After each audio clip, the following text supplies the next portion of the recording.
Hello friends, welcome to my channel, your channel target with Bhavik મારું. મિત્રો, competitive exam સ્પર્ધાત્મક પરીક્ષા એની આપણે તૈયારી કરી રહ્યા છે. અલગ અલગ પદ માટેની તૈયારીઓ છે. કોઈક ક્લાર્કની તૈયારી કરતું હશે તો કોઈક કલેક્ટરની તૈયારી કરતું હશે. અને આ તૈયારી માટે જે પરીક્ષા આપો છો એમાં અલગ અલગ વિષય ભણી રહ્યા છો.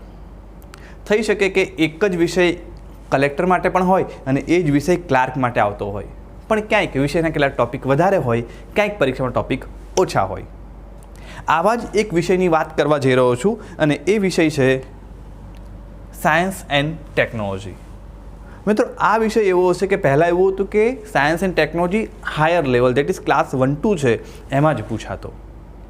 એના કરતાંના વર્ગ 3 અને જે ક્લેરિકલ પોસ્ટ છે બધી એમાં સામાન્ય વિજ્ઞાન વિષય આવતો હતો. પણ હવે સામાન્ય વિજ્ઞાન વિષય છે એની સાથે સાથે ક્લાસ 1-2ની જેમ અન્ય પરીક્ષાઓ, દેટ ઇઝ વર્ગ 3ની ઘણી બધી પરીક્ષાઓ છે એની અંદર સાયન્સ એન્ડ ટેકનોલોજી એડ કરવામાં આવ્યું છે.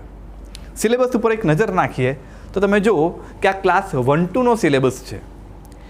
ક્લાસ 1-2નો સિલેબસ, હું અહીંયા સિલેબસ શબ્દસહ નહીં વાંચું, તમારી પાસે હશે જ, પણ મુખ્ય મુદ્દાઓ તમે જોઈ શકો છો. આઈસીટી, ઇન્ફોર્મેશન કોમ્યુનિકેશન ટેકનોલોજી છે. એના સિવાયની વાત કરીએ તો તમને અહીંયા અંતરિક્ષ અવકાશ એટલે કે ઇસરો, DRDO, પરમાણુ હથિયાર, પરમાણુ નીતિ, આવા શબ્દો દેખાઈ રહ્યા છે. આ બેઝિક વસ્તુ છે કે આ વિષયની અંદર આ મુખ્ય મુદ્દાઓ છે. તો આ ક્લાસ 1-2નો સિલેબસ છે. આ જ સિલેબસ લગભગ same to same super class 3 DYSO deputy મામલતદારમાં પણ છે. અને હવે તમે જુઓ CCEની એક્ઝામ છે, વર્ગ 3ની એક્ઝામ છે, એનો સિલેબસ એ પછી તમને ઇંગ્લિશમાં આપેલો છે ટાઈપ કરીને સરકારે. તો આ જ સિલેબસ છે સેમ. તમે અહીંયા જોશો તો અહીંયા તમને સ્પેસ પ્રોગ્રામ, અહીંયા તમને DRDO that is defence programme છે એ પણ જોવા મળશે in the field of science and technology. એના સિવાય આગળ જોઈએ તો અહીંયા ગ્રુપ બી છે એનો સિલેબસ છે. અહીંયા પણ સેમ ટોપિક. CCની exam group A, group B, topic same to same. અહીંયા પણ તમને અંતરિક્ષ સંરક્ષણ, પરમાણુ ઉર્જા આવા ટોપિક જોવા મળે છે. એનાથી આગળ જઈએ તો પોલીસમાં PSI, પોલીસ સબ ઇન્સ્પેક્ટર, આનો સિલેબસ છે. એની અંદર પણ સેમ સાયન્સ એન્ડ ટેકનોલોજી, વિજ્ઞાન અને ટેકનોલોજી આ વિષય છે એને આવરી લેવામાં આવ્યો છે. હજી આગળ જઈએ એક પગલું આગળ તો પોલીસ કોન્સ્ટેબલ, એના પેપરની અંદર વિજ્ઞાન અને ટેકનોલોજી ટાઇટલ આપ્યું છે. વિષયનું ટાઇટલ વિજ્ઞાન અને ટેકનોલોજી આપ્યું છે, પણ વિષય સામાન્ય વિજ્ઞાન. ટોપિક તમે જુઓ સામાન્ય વિજ્ઞાનના છે. એટલે તમને એવું થતું હોય કે ખરેખર વિજ્ઞાન અને ટેકનોલોજી બહુ અઘરો વિષય છે, તો ખાતરી આપું છું ના, એટલો અઘરો વિષય નથી કે જેટલો તમે વિચારો છો. અહીંયા એક નાનો એકલો પ્રયાસ કરું છું અને તમને હું ભારતીય ઉપગ્રહ પ્રણાલી આ શીખવવા જઈ રહ્યો છું. બહુ શાંતિથી, શાંત દિમાગ સમજજો, કારણ કે આ વિડીયો જોયા પછી તમને ખરેખર લાગશે કે સ્પેસ સાયન્સ કે સાયન્સ એન્ડ ટેકનોલોજી એટલું અઘરું પણ નથી. બરાબર? તો પ્રસ્તુત છે તમારી સામે ભારતીય ઉપગ્રહ પ્રણાલી. તો આજનો આપણો ટૉપિક છે ઉપગ્રહની અંદર દૂરસંચાર ઉપગ્રહ પ્રણાલી. ઇંગ્લિશમાં કહીશું કોમ્યુનિકેશન સેટેલાઇટ સિસ્ટમ. એવા ઉપગ્રહ કે જે દૂરસંચાર સંદેશા વ્યવહારની અંદર મદદરૂપ થઈ શકે. હવે આ ઉપગ્રહ છે એની કેટલીક ખાસિયતો છે એ હું પહેલાં જણાવી દઉં કે આ ઉપગ્રહની લાક્ષણિકતા શું. એક તો આ પ્રણાલી છે એને આપણે નામ આપ્યું છે કે ભારત હવે દૂરસંચાર અથવા તો કોમ્યુનિકેશન પ્રકારના ઉપગ્રહ બનાવવા જઈ રહ્યું છે અને એનું જે આખું ગ્રુપ બનશે, એ આખી સિસ્ટમ બનશે, એ સિસ્ટમને આપણે નામ આપ્યું છે ઇન્ડિયન નેશનલ સેટેલાઇટ સિસ્ટમ. શોર્ટની અંદર એને આપણે કહીએ છીએ ઇનસેટ. તો ઇનસેટ ઉપગ્રહ શું છે? આ નામ ક્યારે પણ મગજમાં આવે તો પહેલામાં પહેલું નામ પરથી આ જ ક્લિક થવું જોઈએ કે આ ઉપગ્રહ એ ભારતના દૂરસંચાર પ્રકારના ઉપગ્રહો છે. કયા પ્રકારના? દૂરસંચાર. હવે દૂરસંચાર એટલે કે કોમ્યુનિકેશન ઉપગ્રહ. એક સાદી તમને કલ્પના કરાવું કે એ ઉપગ્રહ કેવો હોઈ શકે. તો આ ઉપગ્રહ કદમાં મોટા હોય છે. કદમાં મોટા એટલે લગભગ આપણા ઘરની અંદર આપણું કિચન અથવા તો આપણો એક રૂમ હોય 10x10નો, તો એટલો મોટો કદની અંદર ઘણા મોટા હોય છે. મોટા હોવાના કારણે એમાં ઘણા બધા ગેજેટ્સ લાગેલા હોય છે, એટલા માટે મોટા હોય છે. અને આ બધા ઉપકરણોના કારણે આ ઉપગ્રહ દૂરસંચાર પ્રકારના ઉપગ્રહો છે વજનમાં ખૂબ જ ભારે હોય છે. એનું વજન કિલોમાં આપણે નથી માપતા, એનું વજન આપણે ટનમાં માપીએ છીએ. અને 1 ટન એટલે કેટલા કિલો? બોલો. 1 ટન એટલે 1000 કિલો, બરાબર છે. તો ઉપગ્રહ 1000 કિલો, 1500 કિલો, 2000 કિલો, 3, 5, 10,000 કિલોના ઉપગ્રહ હોઈ શકે છે. તો આવા ઉપગ્રહ માટે રોકેટ પણ એવું શક્તિશાળી જ જોઈએ, બરાબર. તો કદમાં મોટા હોય છે, પ્લસ વજનમાં ખૂબ ભારે હોય છે. અને કામ શું કરવાનું છે? કામ એણે દૂરસંચાર કે સંદેશા વ્યવહારનું કરવાનું છે.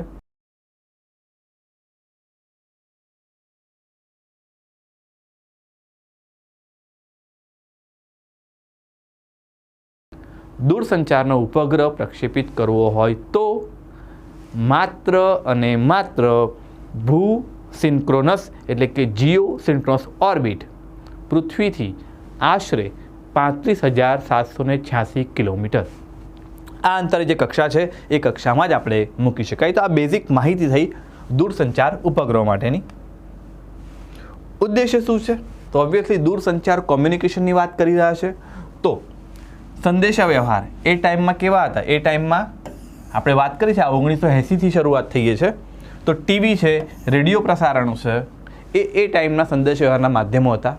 એની સાથે અત્યારે હાલના માધ્યમ કહીએ તો ટેલિમેડિસિન એક એપ્લિકેશન છે. Tally education. What is tele education? તમે હાલ જે કરી રહ્યા છો દેટ ઇઝ ટેલી એજ્યુકેશન. હું ગુજરાતના કોઈ ખૂણામાં રહીને લેક્ચર રેકોર્ડ કરી રહ્યો છું, તમે ગુજરાતના કોઈ ખૂણામાં રહીને આ લેક્ચર સાંભળી રહ્યા છો. કેમ ગુજરાતની બાઉન્ડ્રી? તમે વિશ્વના કોઈ પણ ખૂણામાં રહી અને આ લેક્ચર જોઈ શકો છો, બરાબર. તો that is tele education thanks to દૂરસંચાર કોમ્યુનિકેશન ઉપગ્રહો, બરાબર છે. તો આ એનો ઉદ્દેશ્ય શું છે? જ્યારે આપણે શરૂઆત કરી છે તો ભાઈ સંદેશાઓ છે એ સમયસર પહોંચી જાય. સંદેશા વ્યવહારના જે માધ્યમો છે, રેડિયો છે, ટીવી છે, એને આપણે વધારે મજબૂત બનાવવા છે. અત્યારના જમાનામાં આપણે ઇન્ટરનેટ સેવાઓ પણ કહી શકીએ કે ઇન્ટરનેટ સેવાઓ છે એ પણ કોમ્યુનિકેશનનું અત્યારે સૌથી મોટું અને મજબૂત માધ્યમ છે. તો એના ઉદ્દેશ્ય અથવા તો ઉપયોગ કહી શકો છો. કક્ષા હમણાં જ વાત કરી, કઈ આવશે ભાઈ? આંખો મીચીને ભૂ સિન્ક્રોનસ. કોઈક તમારામાંથી કહેશે સાહેબ તો ભૂસ્થિર ના આવે, ભૂસ્થિર કક્ષા ના આવે. આવે ને, કેમ ના આવે? પણ કહ્યું તું ને કે ભૂસ્થિર કક્ષા શું છે? એ પાર્ટ ઓફ ભૂ સિન્ક્રોનસ. તો ભૂસ્થિર કક્ષા અથવા તો ભૂ સિન્ક્રોનસ. ભૂ સિન્ક્રોનસ એ ઘણી બધી કક્ષાઓનો ગણ છે અને એની અંદરની જ એક કક્ષા એટલે કે ભૂસ્થિર કક્ષા જે વિષુવૃત્ત સાથે 0 ડિગ્રી એટલે કે બિલકુલ સમાંતર આવેલી હોય છે. તો એની કક્ષા થઈ. વાત કરી કે કદમાં મોટા હોય છે અને વજનમાં ખૂબ ભારે હોય છે, એટલા માટે રોકેટ પણ એનું કેવું હોય? શક્તિશાળી હોય છે. ઇનસેટ શ્રેણી અને જીસેટ શ્રેણી. આપણે આપણા દૂરસંચાર ઉપગ્રહ પ્રણાલી છે, કોમ્યુનિકેશન સિસ્ટમ છે, એમાં 2 શ્રેણી 2 સિરીઝના ઉપગ્રહો છે એને ઉપયોગમાં લઈ રહ્યા છે. એક છે ઇનસેટ શ્રેણી અને બીજી જીસેટ. હવે ઇનસેટ અને જીસેટમાં ડિફરન્સ શું છે એ સમજીએ કે ભાઈ ઇનસેટ જીસેટ કરતાં કેવી રીતે અલગ છે. તો જોઈએ. ઇનસેટ શ્રેણીની વાત કરી રહ્યા છે, ઇંગ્લિશમાં કહીશું ઇનસેટ સિરીઝ. તો ભાઈ યુએસએની મદદથી તૈયાર કરી કોમ્યુનિકેશન છે આપણે શેનાથી કરીએ અત્યારે? મોબાઈલથી, ફોન.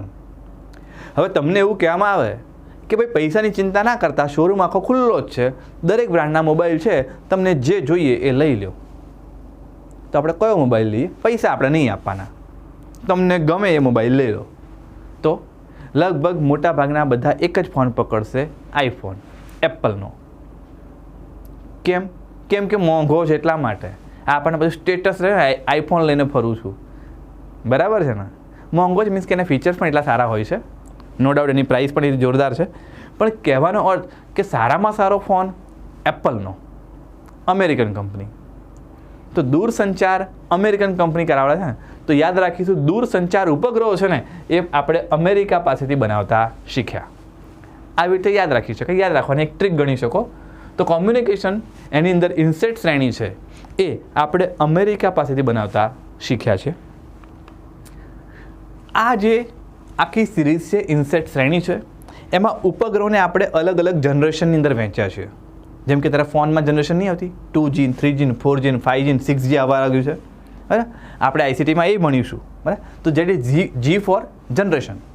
તો અહીંયા ઇન્સેટની અંદર પણ 4 પેઢી અથવા તો 4 જનરેશન એવી કહેવામાં આવે છે. દેટ ઇઝ ઇન્સેટ 1 પહેલી પેઢી, ઇન્સેટ 2, ઇન્સેટ 3 અને ઇન્સેટ 4. તો 4 અલગ અલગ પેઢી છે. હવે આ જનરેશન છે. જનરેશન મીન્સ કે આ કોઈ એક ઉપગ્રહનું નામ નથી, આ તો આખી જનરેશન છે, ગ્રુપ છે. તો 4 જનરેશન છે ને, દરેક પેઢીમાં એક કરતાં વધારે ઉપગ્રહ છે. જેમ કે આપણે એનું ઉદાહરણ લઈએ. કેવી રીતે? તો ભાઈ ઇન્સેટ 1 જે પેઢી છે એમાં ઇન્સેટ 1A એ એનો ઉપગ્રહ થયો. તો બોલાય એવી રીતે કે ઇન્સેટ 1A, ઇન્સેટ 1B બીજો ઉપગ્રહ, ઇન્સેટ 1C ત્રીજો ઉપગ્રહ, ઇન્સેટ 1D ચોથો ઉપગ્રહ. સેમ લાઈક ઇન્સેટ 2 એમાં INSAT 2A, B, C, D, DT, E. એવી રીતે INSAT 3 A, B, C, D, E, INSAT 4 A, B, C, C, R. શું સાહેબ આ બધું ABCD યાદ રાખવાનું? પરીક્ષામાં આવું પૂછાય? તો જવાબ છે ના ભાઈ, આવા પેટા ભાગ આપણે યાદ રાખવાની જરૂર નથી. આપણે શું યાદ રાખવાનું? આપણે એટલું યાદ રાખવાનું કે અહીંયા 4 પેઢી કે 4 જનરેશનનો સમાવેશ થાય છે અને દરેકે દરેક પેઢીમાં એક કરતાં વધારે ઉપગ્રહો આવેલા છે. પછી આ દરેક ઉપગ્રહનું નામકરણ આપણને યાદ ન રહે તો ચાલે, એવું હજી સુધી ક્યારેય પૂછાયું નથી. અને આ શરૂઆત છે ને 1980ના દાયકામાં થાય છે અને ધીમે ધીમે હવે આ ઇન્સેટ શ્રેણી એની નિવૃત્તિમાં આવેલી છે. એ ધીમે ધીમે ઇન્સેટ પૂરું થઈ જશે, બરાબર. જે થોડા ઘણા ઉપગ્રહો છે એ રિટાયર થઈ જશે, ટૂંકમાં એનું આયુષ્ય પૂરું થશે. આ બધી શ્રેણીમાં પહેલો ઉપગ્રહ દેટ ઇઝ ઇન્સેટ 1A એવું લખીશું આપણે.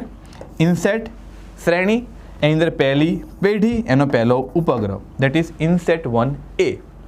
1982 1982 આપણે બનાવ્યો કોની મદદથી? અમેરિકાની મદદથી. ભાઈ ઉપગ્રહ અમેરિકાની મદદથી બનાવ્યો હોય, આપણી પાસે રોકેટ ના હોય, કારણ કે આપણે તો 1981 પેલું SLV-3 બનાવ્યું, પણ કેવું ટચોકડું રોકેટ હતું. આવડો મોટો ઉપગ્રહ લઈને 36,000 કિલોમીટરની ઊંચાઈ જાય એવું નહોતું. તો ઉપગ્રહ અમેરિકાથી બનાવીએ અને પછી રોકેટ રશિયાનું લઈ એવું ચાલે? તો ના ચાલે. પછી અમેરિકા આપણને બીજી પેઢી બનાવીને આપે. એ કે ઉપગ્રહ મારી પાસે બનાવો તો પછી રોકેટ એ મારું જ. એટલે કે ઉપગ્રહ બનાવવાના પૈસા મને જ આપો અને રોકેટથી પ્રક્ષેપણ કરું એના પૈસા મને જ આપો. ફ્રીમાં કોઈ બનાવી નહીં આપતું હોય. It is all about business. Space અત્યારે સૌથી મોટું માર્કેટ છે, બરાબર. આપણે લાસ્ટ લેક્ચરમાં કંઈક વાત કરી હતી સ્ટાર લિંક પ્રોજેક્ટની. એલન મસ્ક છે ને અત્યારે 12,000 ઉપગ્રહ છોડવો છે, પ્રક્ષેપિત કરવા છે. એ તો ટાર્ગેટ લઈને બેઠો છે, પણ જો એને લાગશે તો ભવિષ્યમાં એ 12,000થી વધારી અને લગભગ 34,000 ઉપગ્રહો, સાહેબ 34 ને 34,000, સ્ટાર લિંક નામનો એનો પ્રોજેક્ટ છે. 34,000 ઉપગ્રહો એ પ્રક્ષેપિત કરવાની ધારણા વિચારી રહ્યો છે, બરાબર. તો અહીંયા અમેરિકાનું રોકેટ હતું. રોકેટનું નામ છે ડેલ્ટા રોકેટ. તો ડેલ્ટા રોકેટથી આપણે આ પહેલો ઉપગ્રહ અમેરિકાએ જ બનાવ્યો, એણે પ્રક્ષેપિત કર્યો અને આ ગયો નિષ્ફળ. શું થયું ભાઈ? રોકેટ ફેલ ગયું. રોકેટ ફેલ ગયું. વિચારો વાત ક્યારની છે? 1982ની વાત છે. થોડાક ઇતિહાસમાં પાછળ ડોકું કરીએ તો જુલાઈ મહિનો અને 1969. અહીંયા શું હતું? અહીંયા હતું નીલ આર્મસ્ટ્રોંગ. ક્યાં ગયો હતો ભાઈ? ચંદ્ર પર. તો ભાઈ નાસા અમેરિકા 1969માં માણસને ચંદ્ર પર ઉતારવાની ક્ષમતા ધરાવતું થઈ ગયું.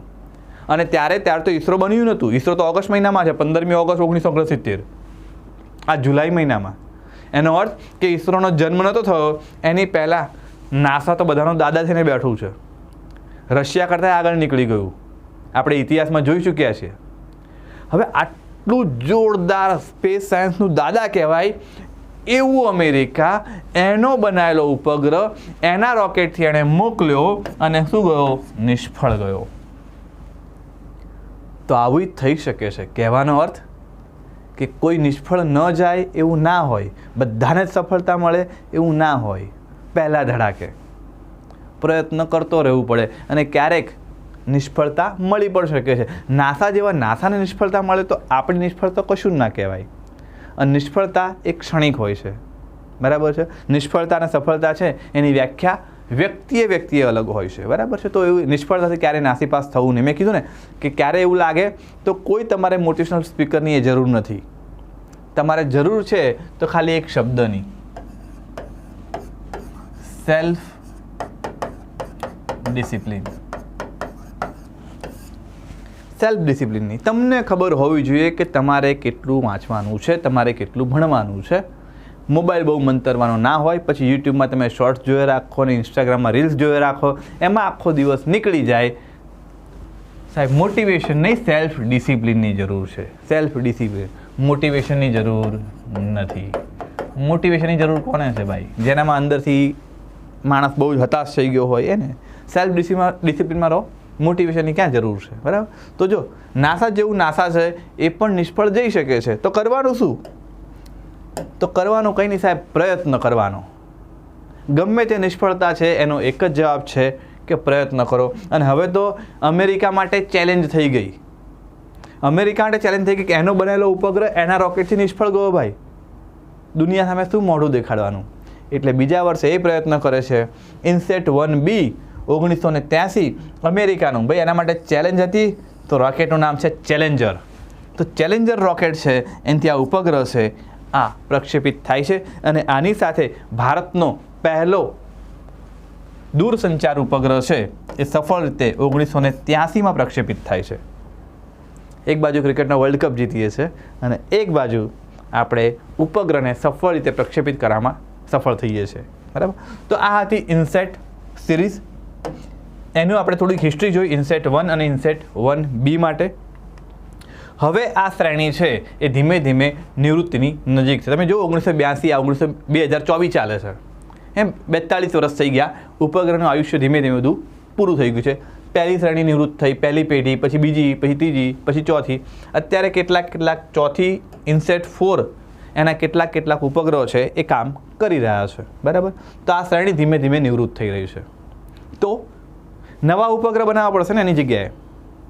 અને નવા ઉપગ્રહ બનાવવા માટે ફરીવાર આ માંગશે પૈસા, કે પૈસા આપો, રોકડા લાવો. અને ક્યાં સુધી રોકડા બીજાને આપીશું?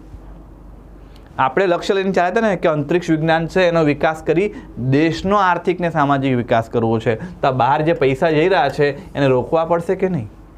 તો શું કરવું પડશે? જાતે બનાવો, આત્મનિર્ભર બનો, સેલ્ફ રિલાયન્ટ, બરાબર છે. તો હવે વિદેશની અંદર બીજા કોઈ દેશ પાસેથી આપણે શીખવું નથી. આટલો બધો આપણી પાસે અનુભવ થઈ ગયો છે. એ અનુભવના આધારે આપણે જાતે બનાવીએ, જાતે શીખીએ. તો યસ, નેક્સ્ટ બીજી શ્રેણી આવે છે, નામ છે જીસેટ શ્રેણી.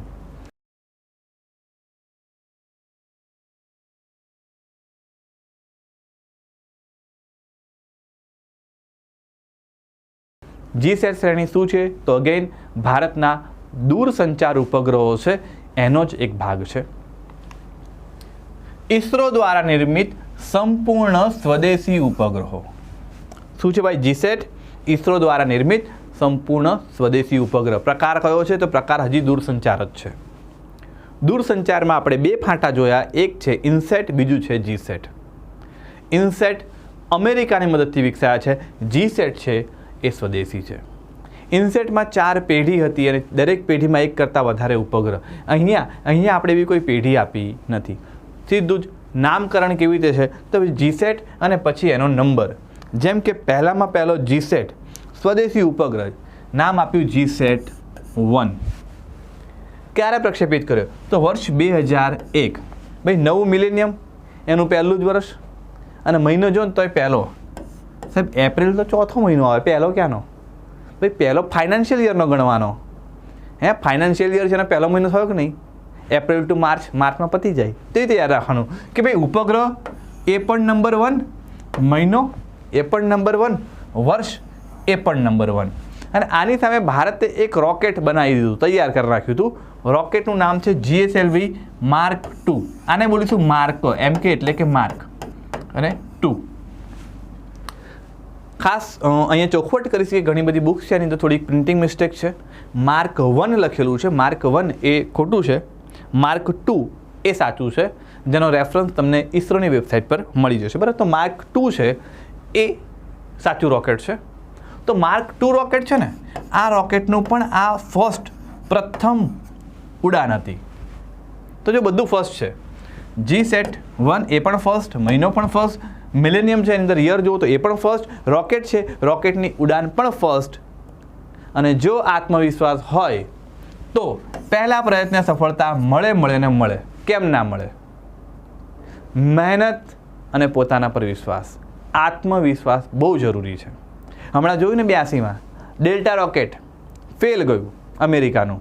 માણસને ચંદ્ર પર મોકલ્યા બાદ પણ ડેલ્ટા રોકેટ ફેલ જઈ શકે છે.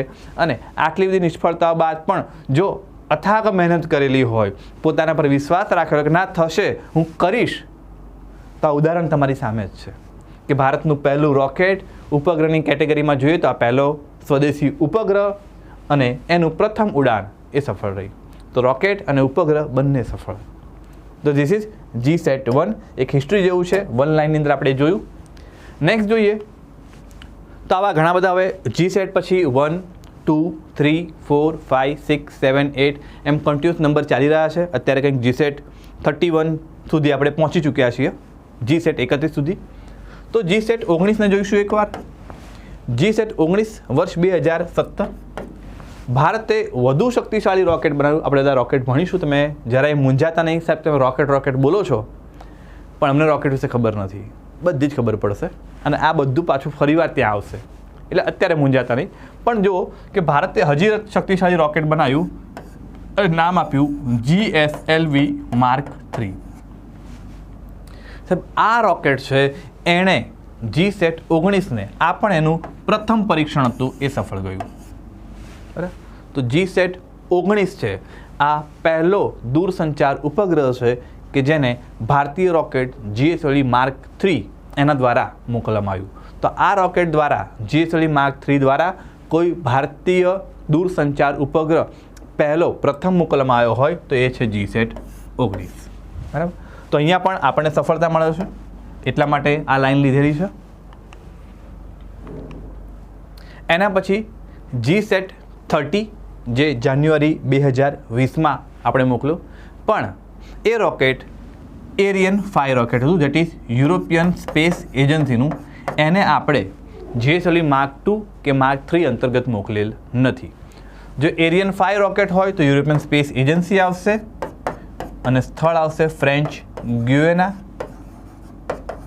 એનું કુરુ અથવા તો કોરુ અંતરિક્ષ કેન્દ્ર. બરાબર, અહીંથી આપણે મોકલેલ છે અને એ પણ સફળ છે. હવે અહીંયા પછી છે ને ઇસરો થોડુંક ચેન્જીસ લાવે છે નામકરણની અંદર. હજી સુધી નામકરણમાં INSAT અને GSAT એવું જ ચાલતું હતું, પણ હવે કોમ્યુનિકેશન ઉપગ્રહ એના નામકરણની અંદર INSAT કે GSAT મૂકવાને બદલે ઇસરો શબ્દ વાપરે છે CMS, કોમ્યુનિકેશન સેટેલાઇટ. શું કહીશું? CMS, communication satellite. અને એને નંબર આપ્યો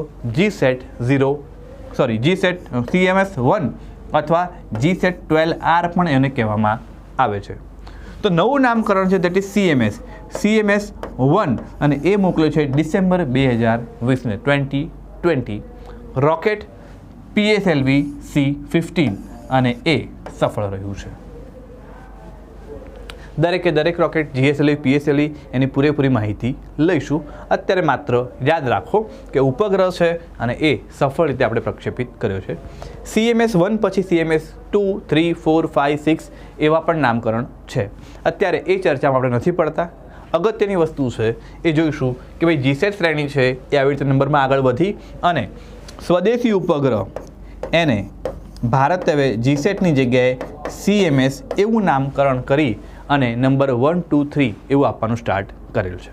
ઓકે, ડન. હવે આ ઉપગ્રહ આપણે અવકાશમાં પ્રક્ષેપિત તો કરી દીધા. માનો કે તમારાથી કોઈ હોસ્ટેલમાં રહેતું હોય, રૂમમાં રહેતું હોય, ઘરથી દૂર રહેતું હોય, એટલે અઠવાડિયે એક વખત મમ્મી પપ્પાનો ફોન આવે, બેટા કેમ છે, મજામાં, ભણે છે, વાંચે છે કે નહીં. પૂછવા માટે, બીજું એક નજર રાખવા માટે બે આ જઈને ત્યાં ભણે છે કે કાંદા જ કાઢે જ બેઠો બેઠો, એક નજર હોય. પણ ઘરથી બહાર છો તો એટલું કંટ્રોલિંગ ના હોય ને. ઘરે હોય ને તો 24 કલાક મા બાપની નજર નીચે હોય એટલે કંટ્રોલમાં માણસ હોય, પણ બહાર નીકળ્યા પછી એવો કંટ્રોલ ના હોય. સેમ થિંગ ઉપગ્રહ છે. ઉપગ્રહને આપણે 36,000 કિલોમીટરની ઊંચાઈ પર મૂકી દીધો છે. હવે આપણે કોઈ દોરડું છે ને એને પકડીને રાખેલો છે, તો એ ઉપગ્રહ ત્યાં રહીને બરાબર કામ કરે છે કે નહીં, એવું કંટ્રોલિંગ રાખવું પડે કે ના રાખવું પડે? એ ઉપગ્રહ બરાબર કામ કરે છે કે નહીં, અને એ કામ કરી અને એની માહિતી આપણને મોકલે છે કે નહીં, તો એનું પૂરેપૂરું સંચાલન અને નિયંત્રણ આ કરવું પડે. તો ક્યાંથી કરીએ છીએ? તો ઇસરો છે એના ઘણા બધા પ્રાદેશિક કેન્દ્રો છે. ઇસરોની અલગ અલગ ઓફિસ છે એવું માની લો. તો એ પ્રાદેશિક કેન્દ્ર છે એની અંદર કર્ણાટકનું બેંગ્લોર, અને બેંગ્લોરથી નજીકમાં જ એક બીજી લોકેશન છે, જગ્યા છે જેનું નામ છે હસન. આ હસન ખાતે અને તાજેતરમાં હમણાં મધ્યપ્રદેશ એનું ભોપાલ, આ બે લોકેશન પર જે કેન્દ્રો છે એ કેન્દ્રોને નામ આપ્યું છે માસ્ટર કંટ્રોલ ફેસિલિટી. શું કહીશું? Master control facility. ક્યાં આવેલું છે? તો ભાઈ કર્ણાટક છે એનું હસન અને ભોપાલ અહીંયા આવેલું છે. આ કેન્દ્રોનું કામ શું છે કે જેટલા ઇનસેટ પ્લસ જેટલા જીસેટ અથવા તો કહીશું CMS, સાદી ભાષામાં દૂર સંચાર ઉપગ્રહ, ભારતના જેટલા પણ દૂરસંચાર ઉપગ્રહો છે આ ઉપગ્રહનું સંપૂર્ણ સંચાલન અને નિયંત્રણ કરવાનું કામ અથવા તેની જવાબદારી કોની પાસે છે? તો માસ્ટર કંટ્રોલ ફેસિલિટી, શોર્ટમાં MCF કહેતા હોય છે. MCF હસન અને MCF ભોપાલ એની પાસે છે. એક MCF છે એનું આપણી પાસે તસવીર પણ છે. This is master control facility of Hasan.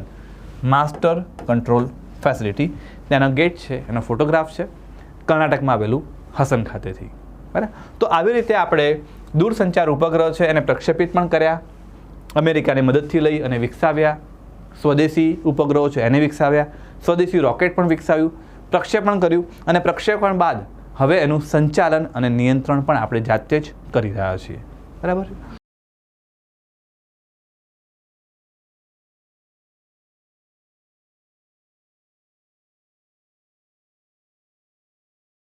દૂર સંવેદી ઉપગ્રહ, that is Indian remote sensing satellite.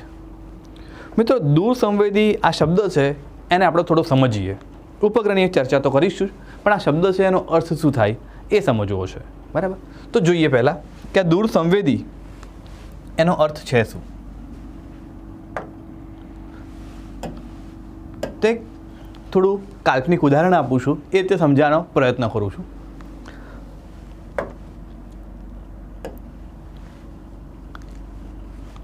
માની લો કે અહીંયા આપણે પૃથ્વીની સપાટી બતાવું છું કે ધીસ ઇઝ અર્થ. આ છે પૃથ્વીની સપાટી, ઉપર બધું અવકાશ છે. અવકાશની અંદર અહીંયા આપણે એક સેટેલાઇટ એટલે કે ઉપગ્રહ મૂક્યો છે.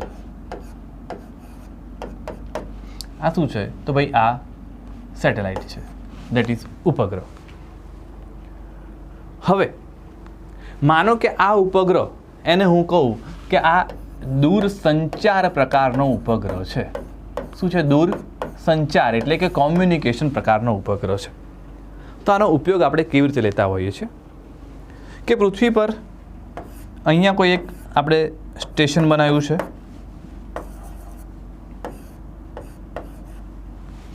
અને પૃથ્વી પર બીજા કોઈ દૂરના સ્થળે આપણે અહીંયા એક સ્ટેશન બનાવેલું છે. હવે આ બે દૂરના સ્થળો છે એની વચ્ચે આપણે સંદેશા વ્યવહાર કે માહિતીની આપ-લે કરવી છે. તો કેવી રીતે કરીશું? તો માહિતી છે એને પહેલાં વિદ્યુત ચુંબકીય તરંગો, ખાસ કરીને રેડિયો તરંગો છે એમાં ફેરવવામાં આવે છે. જે કંઈ તમારો ડેટા છે એ ડેટાને વેવ્સ, વિદ્યુત ચુંબકીય તરંગો, ઇલેક્ટ્રોમેગ્નેટિક વેવ્સ, ખાસ કરીને રેડિયો તરંગો છે એની અંદર આપણે કન્વર્ટ કરી દઈએ છીએ. અને કન્વર્ટ કર્યા પછી શું થાય કે ભાઈ આ માહિતી છે, હું લઈશ અહીંયા કે ભાઈ આ માહિતી છે, આ એક સ્ટેશનથી નીકળી અને ઉપગ્રહને મળી. હવે ઉપગ્રહ આ માહિતીની અંદર કોઈ જ ફેરફાર કરતો નથી, પોતાના તરફથી કંઈક એડિશન કરતો નથી અને આ જ માહિતીને આ ઉપગ્રહ જે સ્થળે મોકલવી છે ત્યાં મોકલી આપે છે.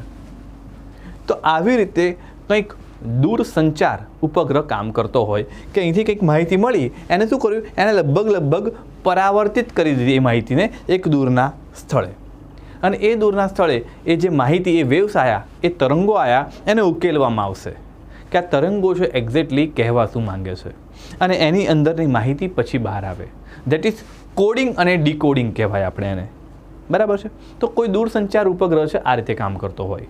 પણ હવે હું એમ કહું કે આ ઉપગ્રહ દૂરસંચાર પ્રકારનો નથી, અને આપણે બીજો કંઈ પ્રકાર લઈએ કે આ ઉપગ્રહ આપણે લઈએ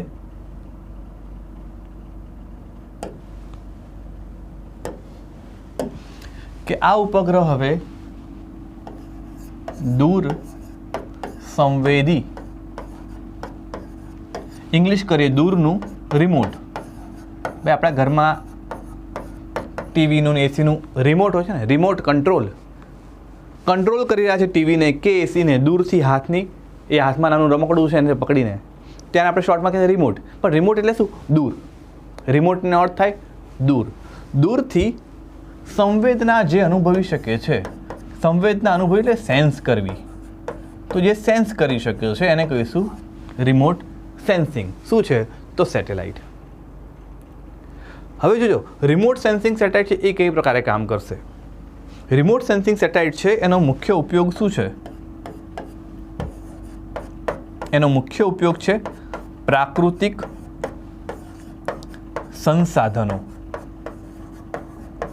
એનું વ્યવસ્થાપન કરવું.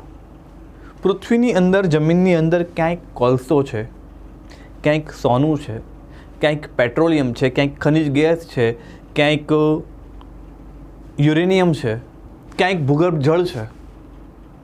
આ બધી ખનિજ છે કે જેને આપણે બહાર લાવી અને આપણી અર્થવ્યવસ્થામાં એનો ઉપયોગ કરી શકીએ છીએ. તો આ કઈ જગ્યાએ સોનું છે કે ક્યાં ચાંદી છે, ક્યાં લોખંડ છે, ક્યાં કોલસો છે, ક્યાંથી ખનિજ તેલ મળશે, ક્યાંથી કુદરતી ગેસ મળશે, આની માહિતી કેવી રીતે મળે છે? તો અવકાશમાં રહેલો આ ઉપગ્રહ એટલે કયો ઉપગ્રહ? આપણે દૂર સંવેદીની વાત કરીએ છીએ. એ શું કરશે? એ ઉપગ્રહ કોઈ ખાસ પ્રકારના તરંગો પૃથ્વી પર મોકલશે. પૃથ્વીની ધરતી સપાટી છે એની પર આપાત કરશે. માનો કે આ સપાટી છે, એની નીચે આટલો વિસ્તાર છે, આ વિસ્તારની અંદર કંઈક લોખંડ છે કે યુરેનિયમ છે, XYZ કંઈક ખનિજ છે. હવે આ તરંગો અહીંયા અથડાશે અને આ નીચે જે ખનિજ છે એ ખનિજના કારણે તરંગો જ્યારે પાછા જાય છે તો તરંગો કંઈક અલગ પ્રકારના બનીને પાછા જાય છે. તો ભાઈ આ તરંગ હતું જે સેટેલાઇટ નીચે મોકલ્યું, અને બીજું તરંગ જે એને પાછું મળ્યું. આ બંનેમાં કંઈક તફાવત છે. એની ફ્રીક્વન્સીમાં, એની તરંગ લંબાઈમાં, એની આવૃત્તિમાં ફેરફાર હોઈ શકે છે. એ ટેકનિકલ શું ફેરફાર છે એ આપણે જાણવાનું નથી. આપણે એટલું જાણો કે ઉપગ્રહે જે કંઈ તરંગ મોકલ્યા એ તરંગ પાછા ઉપગ્રહ પાસે મળ્યા, અને ઉપગ્રહ, માનો કે આપણે આ તરંગને કહીએ બી પ્રકારના તરંગો છે, અને આ તરંગ છે એને કહીએ એ પ્રકારના તરંગો. એ પ્રકારના તરંગ ઉપગ્રહે નીચે મોકલ્યા અને બી પ્રકારના તરંગ એને પાછા મળ્યા. હવે આ A+B એનો જે કંઈ ડેટા છે ને એ નીચે ગ્રાઉન્ડ સ્ટેશન છે, અવકાશીય સંસ્થા છે, જેમ કે આપણી ઈસરો, એને મળશે. હવે ઈસરો છે, ઈસરોના વૈજ્ઞાનિકો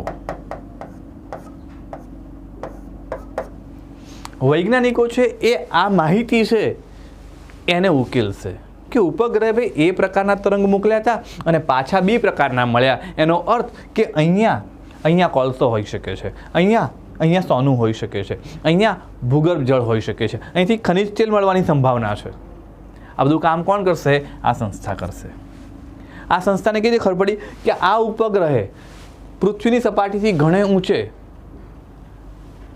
કહી શકીએ કે ભાઈ 800થી 1000 કિલોમીટરની ઊંચાઈ અથવા તો 400થી 500 કિલોમીટરની ઊંચાઈ પર રહીને પણ આટલી ઊંચાઈએ આટલા દૂર રહીને પણ અંદર શું છે એ સંવેદી લીધું, એની સંવેદના મેળવી. એટલા માટે આ ઉપગ્રહને કહીશું દૂર સંવેદી અથવા તો કહીશું રિમોટ સેન્સિંગ. તો દૂર સંવેદી અથવા રિમોટ સેન્સિંગ આ શબ્દનો અર્થ આવો થાય છે. બીજા શબ્દોમાં કહીએ કે આ ઉપગ્રહ ઉપર રહ્યો નીચે પૃથ્વી છે એનું શું કરે છે, એનું અવલોકન કરે છે અથવા તો કહીશું પૃથ્વીનું નિરીક્ષણ કરે છે. તો આ પ્રકારના ઉપગ્રહોને આપણે પૃથ્વી નિરીક્ષક ઉપગ્રહ પણ કહીએ છીએ. તો ભાઈ પૃથ્વી નિરીક્ષક ઉપગ્રહ અને રિમોટ સેન્સિંગ ઉપગ્રહ એ બંને સરખા થયા. બંનેનું મુખ્યનું કામ શું છે, પ્રાકૃતિક સંસાધનો છે એના વ્યવસ્થાપન છે એ કરવાનું. બરાબર. તો આ એક વસ્તુ હતી આપણે ઉપગ્રહની એક સાદી સમજણ કેળવી કે ભાઈ કોમ્યુનિકેશન ઉપગ્રહ કેવી રીતે કામ કરે છે અને રિમોટ સેન્સિંગ ઉપગ્રહ છે કેવી રીતે કામ કરે. આ શબ્દ છે, આ નામ કેવી રીતે આવ્યું.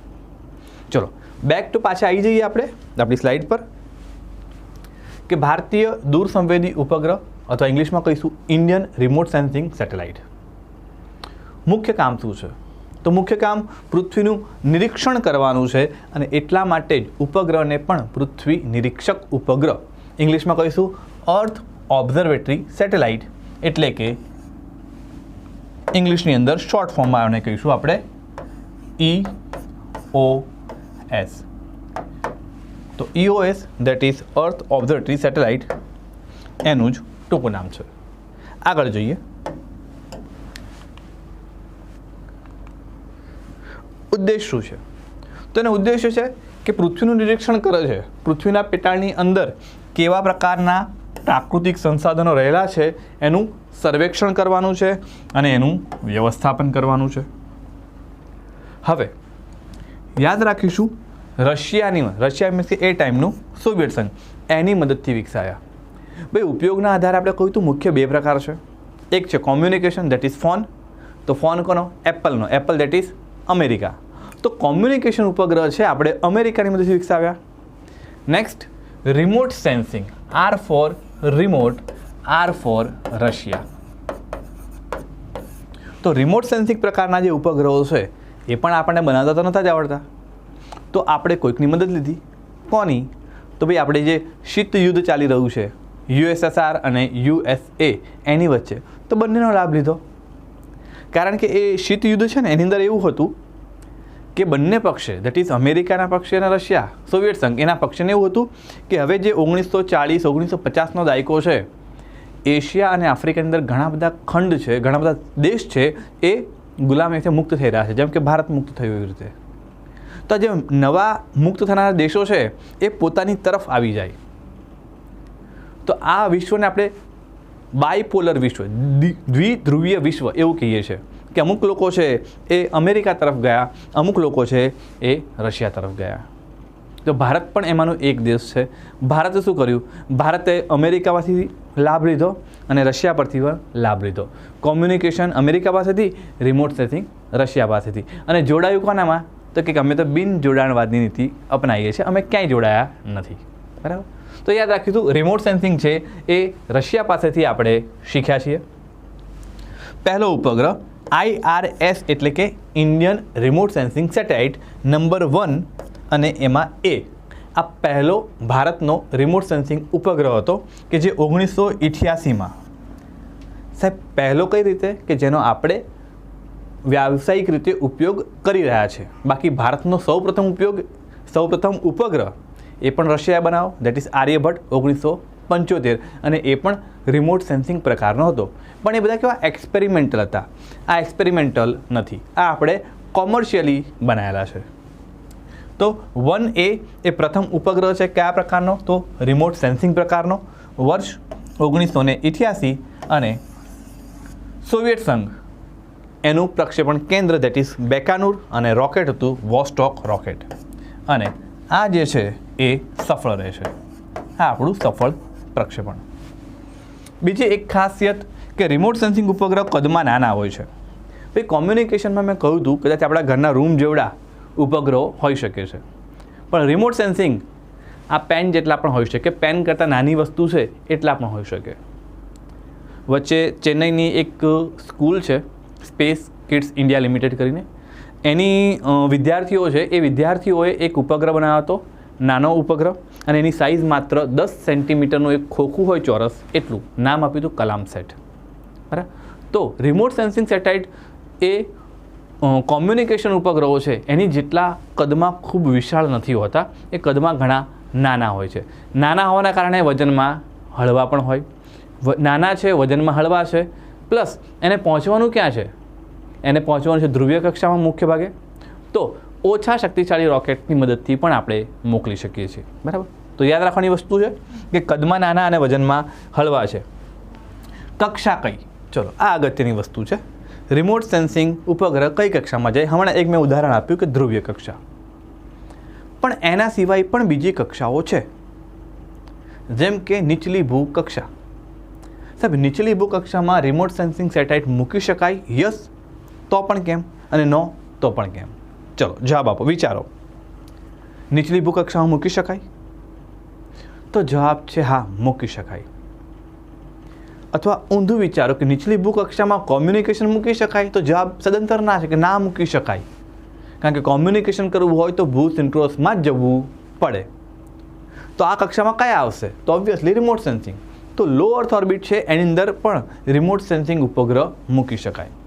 ધ્રુવીય કક્ષા છે એમાં પણ ઉપગ્રહ મૂકી શકાય. મોટાભાગના ઉપગ્રહ ધ્રુવીય કક્ષામાં જતા હોય, અથવા ધ્રુવીય કક્ષાની જ પેટા કક્ષા, દેટ ઇઝ સૌર સિન્ક્રોનસ ધ્રુવીય કક્ષા, સન સિન્ક્રોનસ પોલર ઓર્બિટ. તો SSPO આની અંદર પણ રિમોટ સેન્સિંગ ઉપગ્રહ આપણે પ્રક્ષેપિત કરતા કે સ્થાપિત કરતા હોઈએ છીએ. હવે સવાલ છે કે શું રિમોટ સેન્સિંગ ઉપગ્રહ છે એને આ પૃથ્વી છે, આ પૃથ્વીથી ઉપર ભૂસ્થિર અથવા તો ભૂ સિન્ક્રોનસ કક્ષા છે, આમાં મૂકી શકાય કે કેમ? ભૂ સિન્ક્રોનસ કક્ષા અથવા ભૂસ્થિર કક્ષા, એમાં કોમ્યુનિકેશન ઉપગ્રહ અહીંયા જ મુકાય, બીજે ક્યાંય ના મુકાય. પણ શું અહીંયા રિમોટ સેન્સિંગ મૂકી શકાય? વિચારો. કોમ્યુનિકેશન કેમ મૂકીએ છીએ? કે ભાઈ આ જે ઉપગ્રહ છે આ કક્ષામાં મૂકેલો હશે, એ ઉપગ્રહ કોન્સ્ટન્ટ પૃથ્વીના કોઈ એક સ્થળ છે એની સાથે જ ફરવાનો છે 24/7, અને એટલા માટે આપણે કોમ્યુનિકેશન ઉપગ્રહ અહીંયા મૂકીએ છીએ. પણ રિમોટ સેન્સિંગ મૂકી શકાય કે કેમ? તો જવાબ હા અને ના બે આવી શકે. ના એટલા માટે પહેલાં તમારા મગજમાં આવતો કે ના સાહેબ એ ના મૂકી શકાય ને, એ તો એક જ સ્થળની સાથે ફરશે, આખી પૃથ્વીનું અવલોકન થોડું કરશે, તો ના મૂકી શકાય. તો યસ, જો આ એંગલથી વિચારીએ કે આ કક્ષામાં રહેલો ઉપગ્રહ આખી પૃથ્વીનું અવલોકન કરી શકતો નથી, એટલે ન મૂકી શકાય. પણ માનો કે સાહેબ મારે માત્ર ને માત્ર ભારતનું જ અવલોકન કરવું છે, ભારતની જમીન નીચે જ કેટલો કોલસો છે, ભારતની જમીન નીચે જ કેટલું પેટ્રોલિયમ છે એ જાણવું છે, અથવા તો મારે ભારતની જમ્મુ કાશ્મીર બોર્ડર છે, ભારતની અરુણાચલ પ્રદેશવાળી બોર્ડર છે, ત્યાં મારે 24/7 વોચ રાખવી છે, જાસૂસી કરવી છે કે કોઈ આતંકવાદીઓ ઘૂસણખોરી તો નથી કરતા ને. જો આવું કરવું હોય તો હું જો પોલર ઓર્બિટમાં મૂકું તો 90 મિનિટમાં ફરીને જતો રહેશે ઉપગ્રહ. તો પોલર ઓર્બિટ કે SSPO કે લો અર્થ ઓર્બિટ અત્યારે કામ લાગતી નથી. તો એ સમયે કે જ્યારે તમારે કોઈ એક જ સ્થળનું નિરીક્ષણ કરવું હોય સતત, તો એ ટાઈમે તમે ભૂસ્થિર કક્ષામાં રિમોટ સેન્સિંગ સેટેલાઇટ મૂકી શકો છો. ક્લિયર થાય છે ભાઈ? એનો અર્થ કે રિમોટ સેન્સિંગ તમે ક્યાં ક્યાં મૂકી શકો છો? તમે લો અર્થ ઓર્બિટમાં મૂકી શકો છો, તમે પોલર ઓર્બિટ છે એમાં મૂકી શકો છો, તમે SSPO એમાં પણ મૂકી શકો છો, અને તમે GSO જીઓ સિન્ક્રોનસ ઓર્બિટ. તો રિમોટ સેન્સિંગ ઉપગ્રહ છે એ કોઈ પણ કક્ષામાં મૂકી શકાય, ડિપેન્ડિંગ કે તમારે કયા વિસ્તારનું નિરીક્ષણ કરવું છે. બરાબર? તો કક્ષા છે એ કક્ષા અહીંયા બધી જ આવશે, ઓલમોસ્ટ દરેક કક્ષા. દરેક કક્ષાની અંદર તમે રિમોટ સેન્સિંગ સેટેલાઇટ મૂકી શકો છો. ઓકે, ચલો અહીં સુધી ક્લિયર છે? તો આપણે આગળ વધીએ.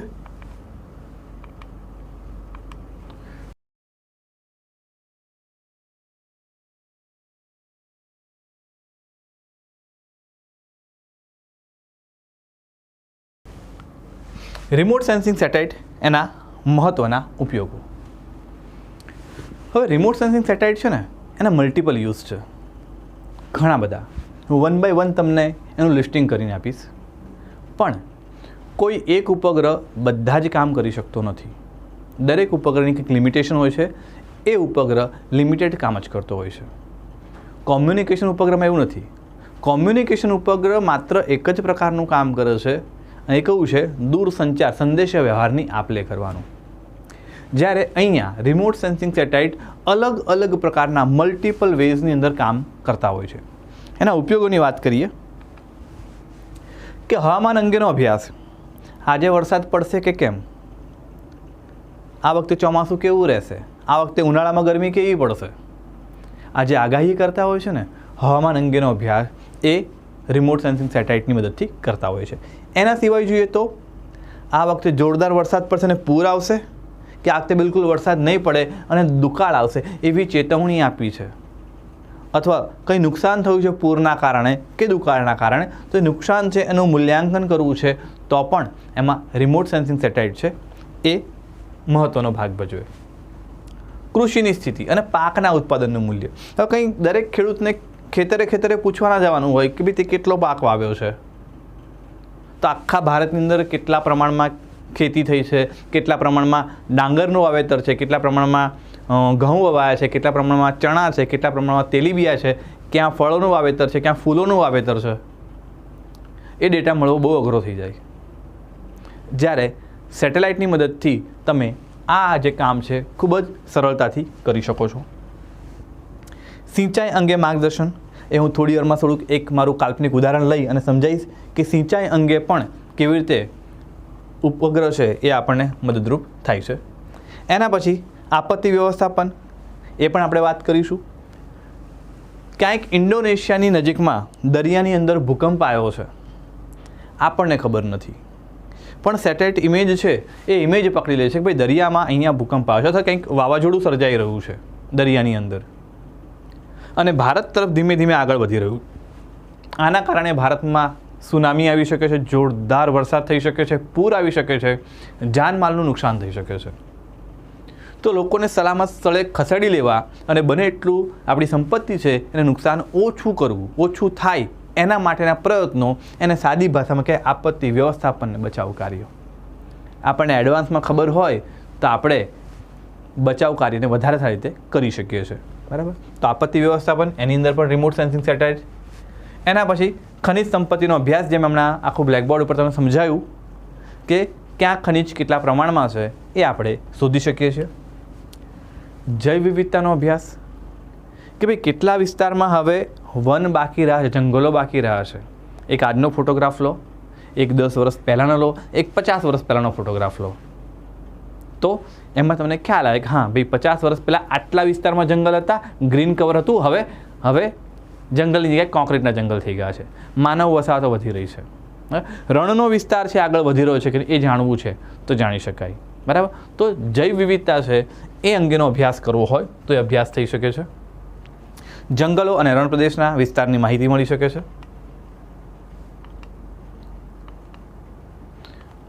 ઓકે, આ અહીંયાના મહત્ત્વના ઉપયોગો છે. આના સિવાય ગ્રામ્ય અને શહેરી આયોજન. માનો કે ક્યાંક પુલ બનાવવો છે, ઓવરબ્રિજ બનાવવો છે, પણ આડેધડ એવી રીતે ઓવરબ્રિજ બનાવી દેવામાં આવે છે કે બ્રિજ બનાવ્યા પછી ટ્રાફિક તો એવું રહેશે, તો યોગ્ય તમે આયોજન કર્યું નથી. એક ક્યાંય કોઈ જગ્યાએ નવું નગર વસાવવું છે, નવું ટાઉન પ્લાનિંગ કરવું છે, અને ત્યાં આપણે 50 માળની બિલ્ડિંગ બનાવી છે. સાહેબ 50 માળની બિલ્ડિંગનો વજન ખમી શકે એવા જમીન નીચે એટલા મજબૂત ખડકો છે એ ચકાસવું પડે. નહીં તો 50 માળની બિલ્ડિંગ બનાવતા જાઓ ને, એ 10 માળે પહોંચે તો બિલ્ડિંગ ઘૂસી જાય જમીનની અંદર. તો એવું થવું ના જોઈએ. પછી બાથરૂમમાં નાવા બેઠા હોય મસ્ત મજાના, અને એક ડોલ ખાલી કરી હોય, બીજી ડોલ ભરીએ ત્યાં સુધી બાથરૂમ ભરાઈ ગયું હોય, ચારે જો પાણીમાં બેઠા હોઈએ. કારણ કે રહેણાંકના સ્થળ છે એ નીચાણ ઉપર હોય અને ગટર લાઈન ઉપર નાખી હોય, બાજુવાળાનું પાણી આપણા બાથરૂમમાં આવી જાય. તો બહુ સામાન્ય વસ્તુઓ છે કે ભાઈ જમીન કેવી છે, જમીનનો ઢોળાવ કેવો છે, જમીનનો પ્રકાર કેવો છે, એની ઉપર તમે કેવા ઇમારતો ચણી શકો છો. આ બધી માહિતી ધેટ ઇઝ એને આપણે કહીએ નગર નિયોજન છે, ગ્રામ્ય આયોજન કહીએ છીએ. આ કોઈ પણ રહેણાંક છે એનું આયોજન કરવું છે તો એના માટે પણ સેટેલાઇટ ખૂબ જરૂરી છે. તો બધા જ રિમોટ સેન્સિંગ સેટેલાઇટ એના અલગ અલગ ઉપયોગો છે. ફરીથી કહું છું કે કોઈ એક સેટેલાઇટ બધા જ કામ કરી શકતું નથી. દરેક સેટેલાઇટ કોઈ સ્પેસિફિક કામ સાથે જોડાયેલું હોય છે. હવે આના સિવાય આપણે હવે જોઈશું અલગ અલગ ઉદાહરણો. પણ ઉદાહરણો તરફ જઈએ, કયો ઉપગ્રહ કેવું કામ કરે છે એની પહેલાં આ ઉપગ્રહને હજી વધારે ડિટેલમાં મારે તમારા મગજની અંદર બેસાડવા છે કે કેટલા ઉપયોગી છે રિમોટ સેન્સિંગ. તો એક ઉદાહરણ આપું, ટોટલી કાલ્પનિક ઉદાહરણ છે સમજવા માટે, કે ભારતની અંદર એક સમસ્યા છે કૃષિની અંદર કે ભારતના ખેડૂતો આત્મહત્યા કરતા હોય છે. ખાસ કરીને મહારાષ્ટ્ર અને વિદર્ભવાળો એરિયા જે જોઈએ કે જેને આપણે રેન શેડો એરિયા કહીએ છીએ, ત્યાં વરસાદ નથી આવતો અને ત્યાંના વિસ્તારની અંદર ખેડૂતો આત્મહત્યા કરે છે. શું કારણ છે? તો એક નાની એવી કેસ સ્ટડી જેવું લઈએ કે ખેડૂત આત્મહત્યા કેમ કરે છે. પહેલી વસ્તુ કે ભારતનો ખેડૂત ગરીબ છે, એની પાસે પૂરતા પ્રમાણમાં નાણાં નથી, એની પાસે કદાચ પોતાની જમીન પણ નથી. મોટાભાગના ખેડૂતો કેવા ખેત મજૂરો તરીકે કામ કરી રહ્યા છે. તો હવે આ ખેડૂત છે કદાચ ભાડે જમીન લઈ રાખે છે, એ જમીનની અંદર એણે પાક વાવવો છે. એની ગણતરી એવી છે કે હું પાક વાવીશ, પાક વેચીશ અને એના પૈસા મળશે, એનાથી મારું ગુજરાન ચલાવીશ. પણ પાક વાવવા માટે એનું બિયારણ લાવવાના પૈસા નથી એની પાસે. તો શું કરશે? પછી ગામની અંદર જે સાહુકાર હશે એની પાસેથી એ ઊંચા વ્યાજ દરે પૈસા લઈને આવશે. એ પૈસાથી બિયારણ ખરીદશે, એ પૈસાથી એ ખાતર ખરીદશે, ભાડે ટ્રેક્ટર લાવશે, ખેતર ખેડ્યું, બિયારણ નાખ્યું, ખાતર નાખ્યું. એણે પોતાની મહેનત છે, પોતાનો પરસેવો છે એ ખેતીની જમીનમાં ઝોંકી દીધો. હવે એ રાહ જોઈને બેઠો છે. શેની? વરસાદની. કે વરસાદ આવશે તો આ બિયારણ છે એમાંથી છોડ બહાર નીકળશે અને એની ઉપર પાક લાગશે અને એ પાકનું ઉત્પાદન થશે, એ પાક હું વેચીશ અને પૈસા આવશે, એ પૈસાથી મારું દેવું પૂરું કરીશ. પણ વરસાદ આવવો એ ખેડૂતના હાથની વાત નથી. ખેતર ખેડવું એની મહેનતની, એના હાથની વાત છે. ખેતર ખેડી નાખશે પણ એ વરસાદ લાવી શકતો નથી. અને માનો કે કોઈ કારણસર એ વર્ષે વરસાદ નથી આવતો, વરસાદ નહીં આવે તો પાક નહીં થાય. પાક નહીં થાય તો પાક ખેડૂત વેચી નહીં શકે, ખેડૂત પાક નહીં વેચી શકે તો એને પૈસા નહીં મળે, અને પૈસા નહીં મળે તો શાહુકારને કેવી રીતે આપશે?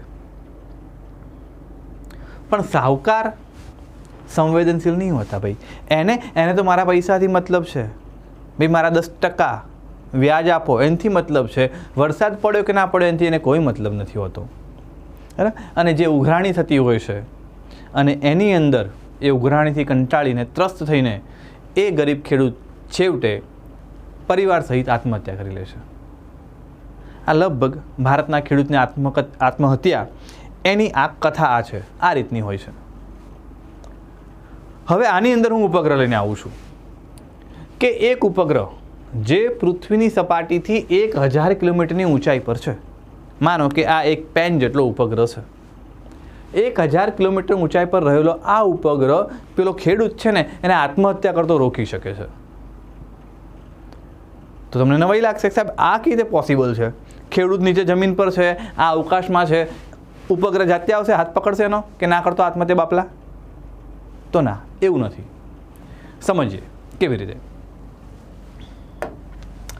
એક ભૂગોળની ઘટના છે, તમે નામ સાંભળ્યું હશે,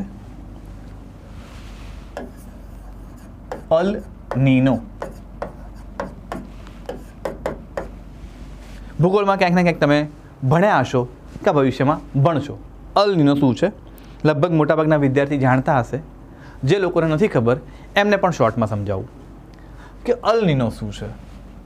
તો આપણે બનાવીએ વર્લ્ડ મેપ. ધીસ ઇઝ મેરા ભારત મહાન.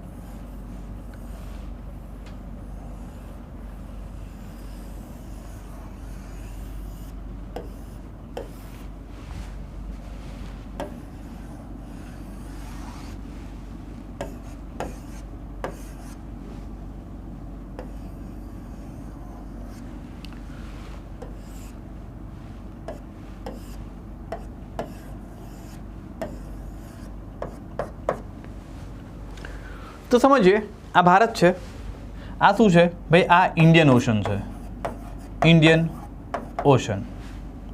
આ ઓસ્ટ્રેલિયા છે, ધીસ ઇઝ ઓસ્ટ્રેલિયા. આ ફિલિપાઇન્સને ટાપુ છે, પણ એ ટાપુને અત્યારે હાલ પૂરતા હું ભૂસી નાખું છું કેમ કે મને અહીંયા થોડી જગ્યા જોઈએ છે. ઇન્ડોનેશિયા અને ફિલિપાઇન્સ અને સાઉથ ઇસ્ટ નેશન છે એ મેં ભૂસી નાખ્યા. આ શું છે, આ દક્ષિણ અમેરિકા છે એવું માની લેજો. આકૃતિ થોડીક અલગ છે પણ આ દક્ષિણ સાઉથ અમેરિકા છે અને આ જે વિસ્તાર છે એનો દેશ છે પેરુ. અને એની વચ્ચે આ આખો બ્લેક ભાગ છે કે જેને હું અલગ કલરથી દર્શાવીશ. આ છે પેસિફિક ઓશન, પ્રશાંત મહાસાગર. હવે સમજીએ અલ નીનો શું છે. સૂર્યનો તડકો જમીન પર અને પાણી પર એક સરખો પડે છે, પણ જમીન છે એની ખાસિયત છે અથવા તો જમીન છે એનો સ્વભાવ છે કે જલ્દી ગરમ થઈ જાય છે અને જલ્દી ઠંડી પણ પડી જાય. પાણી એવું છે કે પાણી ધીમે ધીમે ગરમ થાય, પાણી ધીમે ધીમે ઠંડુ થાય. આનો લગભગ અનુભવ તમે બધાએ ઉનાળામાં કર્યો હશે. આખા દિવસનું પાણી ઉપર ટાંકી પરનું તપ્યું હોય અને રાત્રે સૂતા પહેલાં આપણે નાહવા જઈએ ને તો ગરમ ગરમ પાણી આવે. એ નાહવાનું કેન્સલ કરે કે આવું બહુ ગરમ છે. અને ઘણીવાર તો એવું થાય કે આખી રાત પતી કે પછી સવારે મોઢું ધોઈએ ને તો એ પાણી ઉપરનું ગરમ જ હોય. કેમ? કેમ કે પાણી જલ્દી ઠંડુ પડતું નથી. અથવા બીજો અનુભવ એવો હોય કે શિયાળો હોય, સવારમાં પાણી બહુ ઠંડુ આવતું હોય એટલે આપણે રાહ જોઈએ કે બપોરે 12-1 વાગે ને પાણી થોડું ગરમ થાય ને પછી નાહીએ. અને 1-1.5 વાગે નાહવા જઈએ ને તો એ પાણી થરથરતું ઠંડુ જ હોય, ગરમ થયું જ ના હોય. બરાબર ને? હા, તો પાણી જલ્દી ગરમ ના થાય, પાણી જલ્દી ઠંડુ ના પડે. પણ પાણી છે એનું તાપમાન લગભગ એક સરખું હોય. કોના કન્ટેક્સમાં? તો સમુદ્રના કન્ટેક્સની વાત કરું છે કે પૃથ્વી પર તમે જુઓ કે 2/3 ભાગ છે એ પાણી જલાવરણનો છે. બરાબર છે? તો સમુદ્રો બધા જ જોડાયેલા છે. ધેટ ઇઝ પાણી છે એ જોડાયેલું છે. તો જેવો તડકો પડી રહ્યો છે, પાણીનું ટેમ્પરેચર, જેવું ટેમ્પરેચર ઇન્ડિયન ઓશનમાં હોય એવું જ ટેમ્પરેચર પેસિફિક ઓશનમાં પણ હોય, કારણ કે જળરાશિ તો એક જ છે. પણ ક્યારેક એવું થાય છે કે પેરુ છે, આ એક પોઈન્ટ છે અને ઓસ્ટ્રેલિયાની પાસે અહીંયા એક પોઈન્ટ છે ડાર્વિન નામનો. પાણીનું ટેમ્પરેચર લગભગ સરખું રહેવું છે, પણ ક્યારેક એવું થાય કે અહીંયા ટેમ્પરેચર નીચું થઈ જાય તો અહીંયા ટેમ્પરેચર વધારે હોય, અને ક્યારેક એનાથી વિપરીત થાય કે અહીંયા ટેમ્પરેચર વધારે હોય તો અહીંયા ટેમ્પરેચર ઘટી જતું હોય છે. અને સધન ઓસિલેશન એટલે એક વધે ને એક ઘટે, એક વધે ને એક ઘટે, એને ઓસિલેશન કહેવાય. તો આ રીતની ઘટના બનતી હોય. સાહેબ આ બને તો બને, એનાથી આપણને શું લેવા દેવા? તો જ્યારે આ અલ નીનોની ઘટના થાય ત્યારે હવે ભારતની અંદર વરસાદ કેવી રીતે આવે છે? તો ભારતની અંદર તમે પેલા વ્યાપારી પવન ને પશ્ચિમી પવન ને એવા પવનોના નામ સાંભળ્યા હશે. તો ભારતમાં આવે છે નૈઋત્યના મોસમી પવનો, એ વરસાદ લઈને આવે છે. હવે નૈઋત્ય એટલે આ દિશા. આ પવન એકચ્યુઅલી આવી રીતે આવતા હોય છે અને અહીંથી વળી અને ભારતમાં આમ વળતા હોય છે. અત્યારે જૂન મહિનો ચાલી રહ્યો છે, પવનની દિશા કંઈક આ રીતની હોય છે કે સમુદ્ર પરથી એ ભેજ લઈ અને પછી ભારત પર આવે અને ભારતમાં એ વરસાદ એટલે કે ચોમાસું આપે. જ્યારે અલ નીનો આવે ત્યારે ભારતમાં ચોમાસું નબળું થાય અને અલ નીનોની ઘટના છે એ લગભગ ડિસેમ્બર મહિનાની આજુબાજુ થતી હોય છે. જે ડિસેમ્બર મહિનામાં અલ નીનોની ઘટના થાય એનો અર્થ કે આવનારા 5-6 મહિના પછી જે ચોમાસું આવવાનું છે ભારતમાં એ ચોમાસું નબળું પડશે, વરસાદ જરૂર કરતાં ઓછો આવશે. હવે આ માહિતી, માનો કે એક ઉપગ્રહ છે, એની અંદર એવું ખાસ પ્રકારનું થર્મોમીટર છે કે એ 1000 કિલોમીટરની ઊંચાઈથી નીચેની જમીનની સપાટી કે પાણીની સપાટીનું તાપમાન માપી શકે છે. આવો એક ઉપગ્રહ આપણે અવકાશમાં તરતો મૂક્યો છે. હવે આ ઉપગ્રહ છે આ પાણીના જે ટેમ્પરેચર છે એને માપે છે અને એ ટેમ્પરેચર ઇસરોને આપે છે. ઇસરોના વૈજ્ઞાનિક આ ટેમ્પરેચરના ડેટા પરથી નક્કી કરી શકે છે કે હા, આ વર્ષે અલ નીનો ઘટના બની રહી છે. હવે અલ નીનો થશે તો ચોમાસું નબળું આવશે. આ વૈજ્ઞાનિકો માહિતી કોને આપશે? ભારત સરકારને આપશે. ભારત સરકાર વિવિધ રાજ્યોને માહિતી આપશે. રાજ્યો અલગ અલગ જાહેરાતો બહાર પાડશે, અલગ અલગ યોજનાઓ લાવશે, અલગ અલગ ગાઈડલાઇન્સ લાવશે. જેમ કે ગુજરાતની એક યોજના છે સુજલામ સુફલામ યોજના છે ને. તો વોટ ઇઝ સુજલામ સુફલામ યોજના? મિત્રો, સુજલામ સુફલામ યોજના એ છે કે જે ખેત તલાવડી છે ને સાફ કરો, જે સુકાઈ ગયેલી નદી છે, તળાવો છે, એને વધારે સાફ કરી અને ઊંડા કરો. કારણ કે આ વખતે વરસાદ ઓછો આવશે. ખેતરમાં સિંચાઈ માટે તો ઠીક, અમે પીવાનું પાણી પણ ઓછું આપી શકીશું. એટલે વરસાદ જેટલો આવે એનું જેટલું પાણી હોય એનો સંગ્રહ કરો. ધેટ ઇઝ સુજલામ સુફલામ યોજના.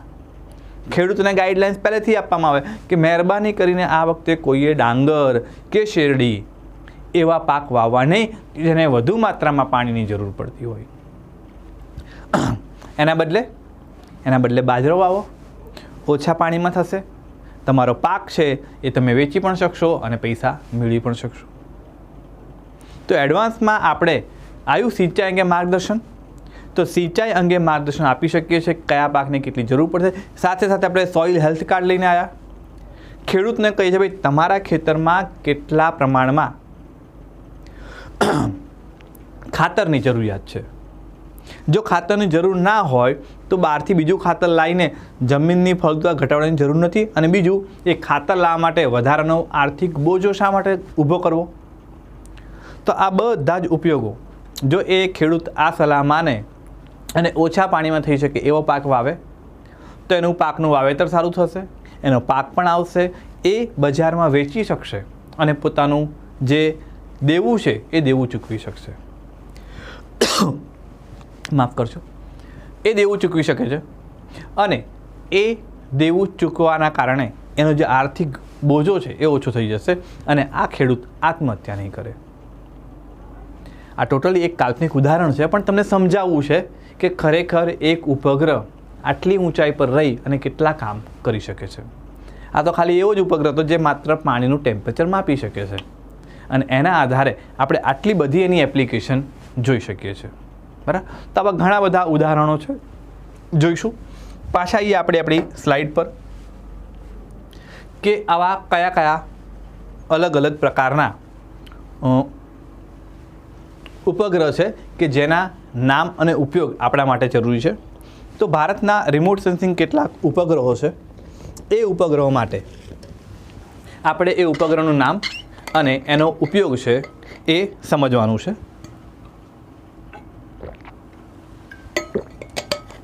પરીક્ષાની દ્રષ્ટિએ આપણા માટે ઉપગ્રહનું નામ અને ઉપગ્રહનો ઉપયોગ આ અગત્યનું છે. અને એની અંદર શરૂઆત કરીએ આપણે. ઉપગ્રહ નામ છે રિસોર્સ સેટ શ્રેણી. મિત્રો, શ્રેણી મેં પહેલાં પણ કહ્યું, જ્યાં પણ શબ્દ આવે શ્રેણી એનો અર્થ કે અહીંયા એક કરતાં વધારે ઉપગ્રહ છે. હવે કયા ઉપગ્રહનું શું કામ છે ને એ એના નામની અંદરથી મળશે.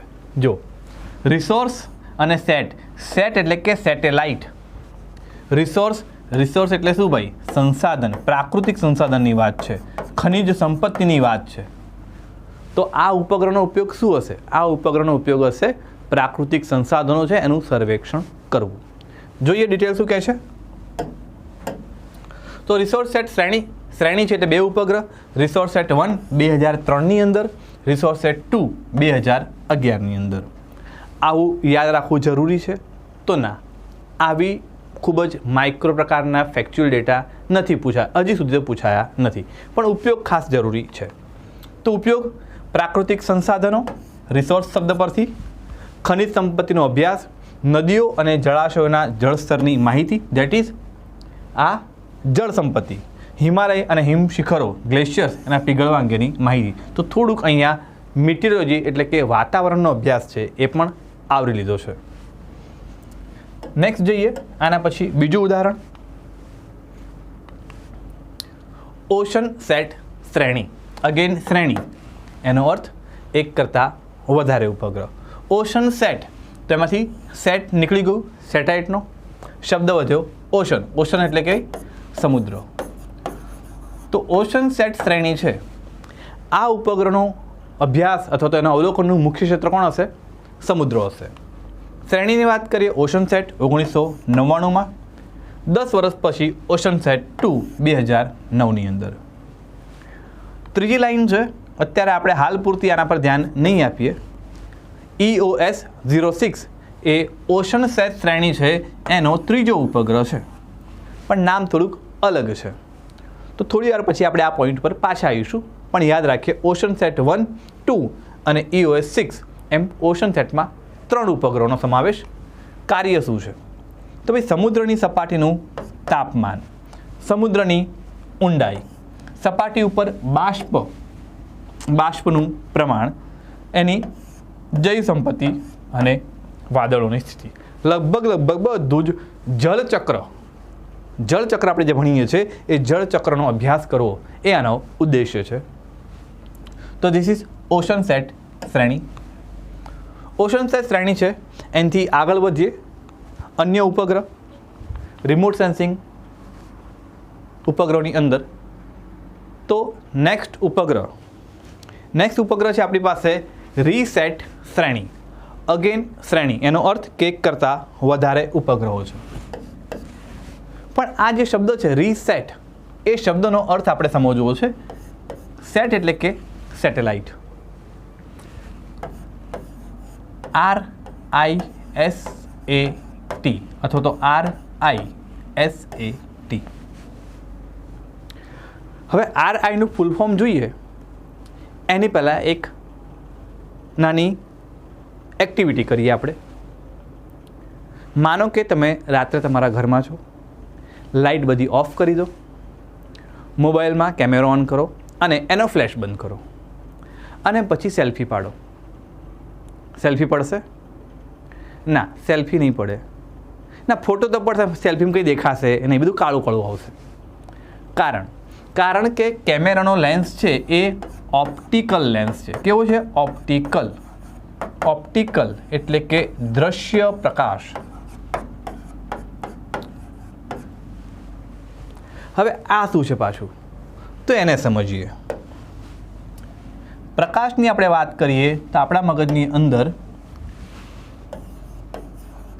સૂર્યપ્રકાશ, સાદી ભાષામાં તડકો, બરાબર છે, આ શબ્દ આવતો હોય. પણ સૂર્યપ્રકાશ એકચ્યુઅલમાં માત્ર પ્રકાશ કે આપણે જે જોઈ શકીએ એ નથી. સૂર્યપ્રકાશ છે એ ઘણા બધા વીજ ચુંબકીય તરંગો એનો સમૂહ છે.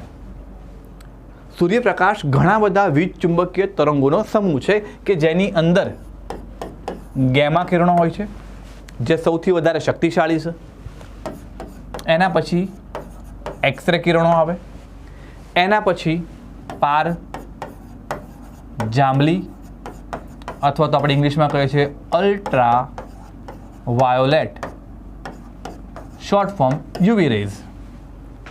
એના પછી આવે છે દ્રશ્ય પ્રકાશ. દ્રશ્ય પ્રકાશ પછી આવે છે પાર રક્ત, ઇંગ્લિશમાં કહીશું ઇન્ફ્રારેડ. એના પછી આપણે લઈએ માઇક્રો તરંગો, એના પછી આવે રેડિયો તરંગો. મિત્રો, આ બધા જ તરંગો આપણે સૂર્યપ્રકાશમાંથી પૃથ્વી સુધી આવતા હોય છે. વાતાવરણમાં ક્યાંક કોઈક તરંગો છે એ રોકાઈ જતા હોય છે, શોષાઈ જતા હોય છે, પણ સૂર્યપ્રકાશ આટલા બધા તરંગોનો સમૂહ છે. તો સવાલ એવો થાય, સાહેબ આપણને કેમ નથી દેખાતા? તો આપણી ક્ષમતા નથી. આપણી એટલે હ્યુમન આઈ, મનુષ્યની આંખ છે એ માત્ર અને માત્ર દ્રશ્ય પ્રકાશ છે એના માટે જ સંવેદનશીલ છે. બાકીના તરંગો આપણે આપણી આંખથી જોઈ શકતા નથી. જો આવું હોત તો પછી વાગ્યા પછી આપણે ડૉક્ટર પાસે એક્સરે ના પડાવવા પડત. આવી રીતે લાઇટમાં હાથ જોઈ લે, હા બસ અહીંયા હાડકામાં ફ્રેક્ચર છે, આપણને દેખાઈ જાત. પણ નો, એક્સરે છે એને આપણે સેન્સ કરી શકતા નથી. આ દ્રશ્ય પ્રકાશ છે અને આ દ્રશ્ય પ્રકાશની અંદર ફાંટા પડે છે. પેલા જા, ની, વા, લી, પી, નારા કરીને 7 જે છે ને, વિબ્ગ્યોર કહીએ છીએ, એ દ્રશ્ય પ્રકાશના જ ભાગ છે. બરાબર? તો આટલા બધા તરંગો આવે છે. હવે મોબાઈલની અંદર જ્યારે આપણે ફોટો પાડીએ અંધારું હોય તો મોબાઈલનો લેન્સ છે ને એ પણ ઓપ્ટિકલ એટલે કે દ્રશ્ય પ્રકાશને જ સંવેદે છે. જો કોઈ વસ્તુ પર પ્રકાશ ન પડતો હોય તો આપણી આંખ કે આપણા મોબાઈલનો કેમેરો એને સેન્સ નહીં કરી શકે. એટલા માટે અલગ કેમેરા આવે છે. તમે જોયું night vision camera. Night vision camera છે ને એ પાર રક્ત તરંગો, ઇન્ફ્રારેડ તરંગો પર કામ કરે છે કે રાત્રે અંધારામાં પણ જોઈ શકે. પેલું ઉરી પિક્ચર જોયું હોય તો એમાં જે સર્જિકલ સ્ટ્રાઇક કરે ત્યારે એ લોકો આવા સ્પેશિયલ કેમેરા લગાવતા હોય છે હેલ્મેટની ઉપર કે જે રાત્રે પણ જોઈ શકે છે. બરાબર? તો માનો કે આપણે એક ઉપગ્રહ મૂક્યો છે કે ભારતની બોર્ડર સિક્યોર છે કે નહીં, આપણે જાસૂસી કરવી છે, કોઈ આપણી અંદર ઘૂસણખોરી નથી કરી દીધું ને. જમ્મુ કાશ્મીરની બોર્ડર છે કે અરુણાચલ પ્રદેશ છે ત્યાંની બોર્ડર છે, ત્યાંથી કોઈ ઘૂસણખોરી કરે છે કે નહીં એના માટે ઉપગ્રહ મૂક્યો છે. 24 કલાક આપણી પર નજર રાખે છે. પણ જ્યારે રાત થશે ત્યારે અંધારું થશે અને અંધારામાં પેલો ઉપગ્રહ નીચેના ફોટા લઈ શકશે નહીં. અને આતંકવાદીઓ ધોળા દિવસે આવતા નથી હોતા, એ લોકો અંધારામાં આવતા હોય છે. તો ઉપગ્રહ મૂકવાનો કોઈ ફાયદો નથી થતો. કારણ કે ઉપગ્રહને પ્રકાશ જોઈએ છે જોવા માટે. પણ જો ઉપગ્રહનો લેન્સ ચેન્જ કરવામાં આવે, એ ઓપ્ટિકલના બદલે બીજા કોઈ પ્રકારના તરંગો છે એની પર કામ કરતો હોય તો એની અંદરનો રસ્તો આપણને મળે છે રેડિયો તરંગોમાં. તો આઈએ પાછા સ્લાઇડ ઉપર. RISAT, R that is radio imaging satellite. રીસેટનું પૂરું નામ શું થશે? Radio imaging satellite. અને રેડિયો છે એ માફ કરજો, રેડિયો ઇમેજિંગ નહીં, આપણે એને કહીશું રડાર ઇમેજિંગ. રડાર ઇમેજિંગ, માફ કરજો, રડાર ઇમેજિંગ સેટેલાઇટ. અને જે રડાર છે એ રડાર રેડિયો તરંગો પર કામ કરે છે. રડાર છે એ રેડિયો તરંગો ઉપર કામ કરે છે. બરાબર? તો radar imaging satellite that is RISAT. RISAT એટલે કે રેડિયો તરંગો પર આધારિત રડાર ઇમેજિંગ સેટેલાઇટ.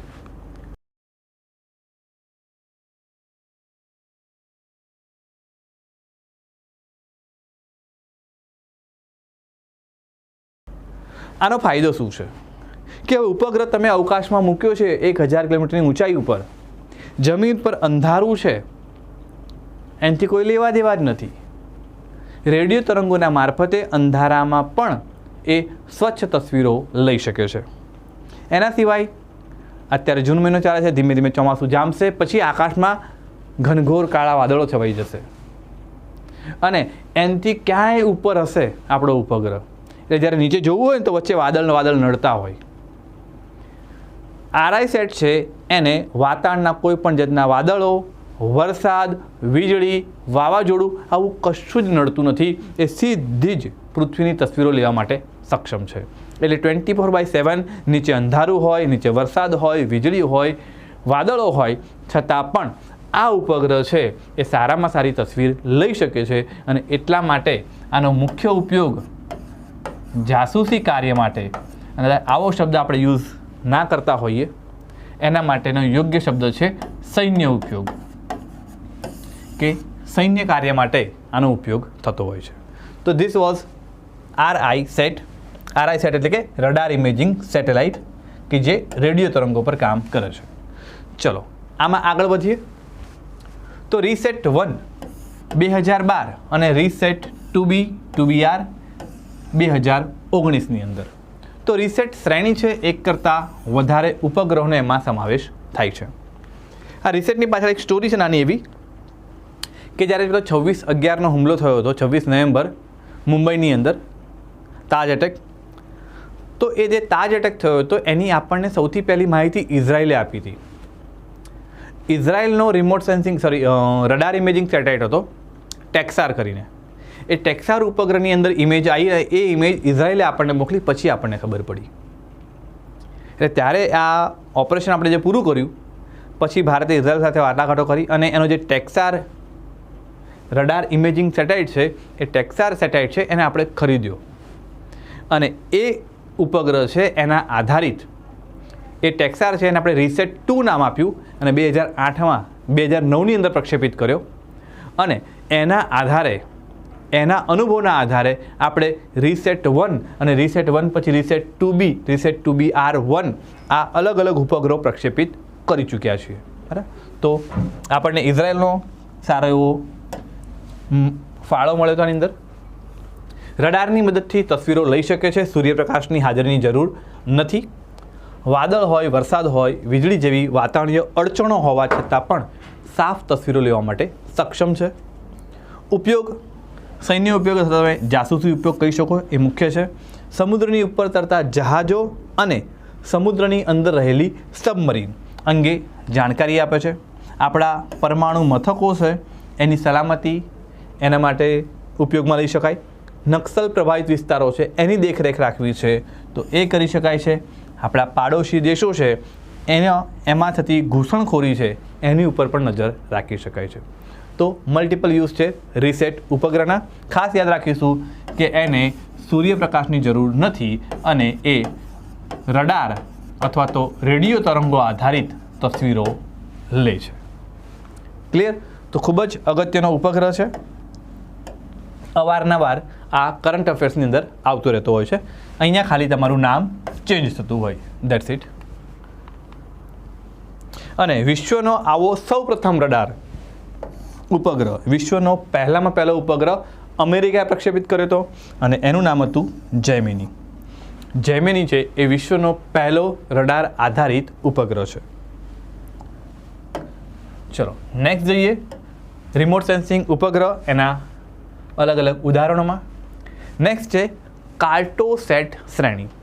મિત્રો આ પણ અગત્યનો ઉપગ્રહ છે. વારંવાર કરંટ અફેર્સની અંદર આ ઉપગ્રહ આવતો હોય છે. સેટ એટલે કે સેટેલાઇટ એ કાઢી નાખીએ, શબ્દ છે કાર્ટો. કાર્ટો શબ્દ આ ક્યાંથી આવે છે? તો કાર્ટો શબ્દ આવે છે, પૂરું નામ છે કાર્ટોગ્રાફી.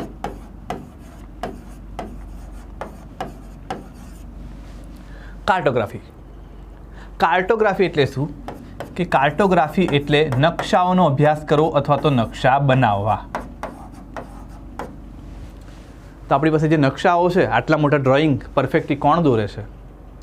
તો સેટેલાઇટ ઇમેજીસ છે એ ઇમેજીસ છે અલગ અલગ. એ સેટેલાઇટ ઇમેજીસને ભેગા કરીને જ આટલા મોટા વર્લ્ડ મેપ આપણે બનાવતા હોઈએ છીએ. કોઈ પણ પ્રકારનો નકશો છે એ સેટેલાઇટના આધારે બનાવી શકીએ છીએ. તો જે સેટેલાઇટ આવા નકશા બનાવવાના ઉપયોગમાં લેવાતા હોય એને આપણે કહીએ છીએ કાર્ટોસેટ. પણ કાર્ટોસેટનું આ કામ જે છે નકશા બનાવવા, એ વિશ્વને કહેવા માટે છે.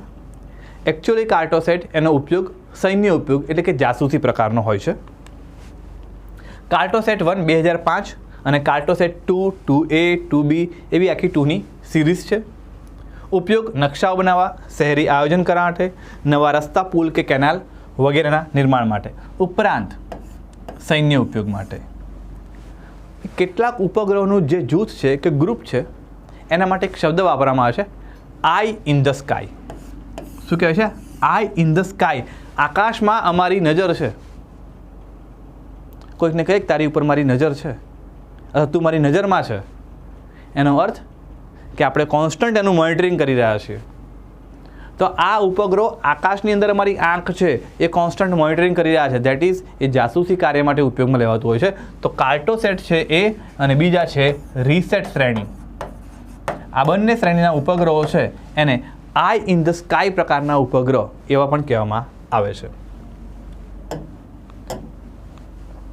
Okay, this is Cartosat. Next છે મેટસેટ. આટલા બધા ઉપગ્રહોના ઉપયોગ છે, તમારે એનો ઉપયોગ ખાલી યાદ રાખવાનો છે. મેટ, મેટની અંદર શબ્દ આવે છે મિટીરિયોલોજી. મિટીરિયોલોજી ભાઈ, મિટીરિયોલોજી એટલે શું? મિટીરિયોલોજી એટલે કે વાતાવરણનો અભ્યાસ કરવો. શું કહીશું? વાતાવરણ અંગેનો અભ્યાસ કરવો. તો એના પછી શબ્દ છે મેટ સેટ. અને મેટ સેટ છે એનું જ નામ છે કલ્પના-1. જોઈએ શું છે આ ઉપગ્રહની અંદર. તો પ્રથમ આ ભારતનો એવો પહેલો ઉપગ્રહ છે જે કોઈ ભારતીય મહિલા અવકાશયાત્રીના નામ પરથી રાખવામાં આવેલો હોય છે. That is કલ્પના-1. એકચ્યુઅલી મિત્રો એવું થયું હતું કે સપ્ટેમ્બર મહિનો વર્ષ 2002 ત્યારે આપણે મેટસેટ ઉપગ્રહ પ્રક્ષેપિત કર્યો. એ ઉપગ્રહ સફળ રીતે પ્રક્ષેપિત થઈ ગયો અને એનું કામ હતું કે ભારત છે એને અંગે આસપાસનો જે વિસ્તાર છે, ભારતનો વિસ્તાર છે, ત્યાં હવામાન કેવું છે, હવામાનનો અભ્યાસ કરવો છે. માત્ર ભારત પૂરતો છે. ભારત પૂરતો કરવો છે. રિમોટ સેન્સિંગ ઉપગ્રહ હોવા છતાં પણ આપણે એને ભૂ સિન્ક્રોસ કક્ષામાં મૂક્યો. કારણ કે 24/7 ભારતની સાથે જ ફરે. જો રિમોટ સેન્સિંગ હોવા છતાં પણ એ ભૂ સિન્ક્રોસમાં છે. આ ઉપગ્રહ પ્રક્ષેપિત કર્યો એના થોડા જ મહિનાઓ બાદ ફેબ્રુઆરી મહિનામાં કલ્પના ચાવલા, જે ભારતીય મૂળના પહેલા અવકાશયાત્રી છે, એ અને એમના સાથી મેમ્બર્સ છે, જ્યારે નાસાનું યાન છે ડિસ્કવરી યાન, એ નીચે આવી રહ્યું છે અને એ કોઈ કારણસર તૂટી પડે છે, ક્રેશ થઈ જાય છે અને એમાં રહેલા તમામ જે ક્રૂ મેમ્બર્સ છે, જે એસ્ટ્રોનોટ છે, અવકાશયાત્રી, બધા જ શહીદ થાય છે. તો આ એક દુઃખદ ઘટના બની અને એ કલ્પના ચાવલાની યાદમાં આપણે આ ઉપગ્રહ છે એને આપણે કલ્પના-1 એવું નામ આપેલ છે. યાદ રાખજો, કરંટની અંદર કલ્પના-2 નજીકના ભવિષ્યમાં આવશે. કલ્પના-2 ઉપગ્રહ છે એની પણ તૈયારી થઈ રહી છે. અગેન કલ્પના-2 છે એ વેધર અંગેનો, હવામાન અંગેનો અભ્યાસ કરનારો એ ઉપગ્રહ છે અને આ ભારતનો પહેલો એવો ઉપગ્રહ છે જે ડેડિકેટેડ છે સ્પેશિયલી ઓન વેધર ફોરકાસ્ટિંગ માટે. તો હવામાન અંગેની જાણકારી એના માટેનો આ ખાસ ઉપગ્રહ છે અને એ ભૂ સિન્ક્રોસમાં હોવાના કારણે આનો ઉપયોગ આપણે દૂરસંચાર માટે પણ કરી શકીએ છીએ. તો remote sensing as well communication બંને પ્રકારે આ ઉપગ્રહ ઉપયોગી છે. તો ધીસ ઇઝ મેટસેટ. ભવિષ્યમાં કલ્પના-2 ઉપગ્રહ આવી શકે છે. અત્યાર સુધી એવું હતું કે ઉપગ્રહના નામ પરથી આપણે એનો ઉપયોગ સમજી લેતા હતા, પણ હવે જેમ ઇસરોએ કોમ્યુનિકેશન ઉપગ્રહનું નામ બદલ્યું છે અને CMS ઇનસેટ કે જીસેટ એ ચેન્જ કરીને CMS કરી નાખ્યું, એવી જ રીતે ઇસરોએ રિમોટ સેન્સિંગ ઉપગ્રહો છે એનું નામ પણ ચેન્જ કર્યું છે અને હવે એને અલગ અલગ નામના બદલે શોર્ટમાં કહ્યું છે EOS શ્રેણી, that is earth observing satellite શ્રેણી. તો હવે અહીંયા તમારે તો EOS શ્રેણી છે એની અંદર કયા કયા ઉપગ્રહનો સમાવેશ થાય છે જોઈએ તો EOS-1 નવેમ્બર 2020, રોકેટ હતું PSLV, કક્ષા છે એની લો અર્થ ઓર્બિટ, કામ હતું કૃષિ, એગ્રીકલ્ચર અને ડિઝાસ્ટર મેનેજમેન્ટ, દેટ ઇઝ આપત્તિ વ્યવસ્થાપન. EOS-01 પછી નેક્સ્ટ છે EOS-03, ઓગસ્ટ 2021ની અંદર રોકેટ એ સમયે GSLV છે, પૃથ્વી નિરીક્ષક ઉપગ્રહ, પણ એ કોઈ કારણસર નિષ્ફળ રહે છે.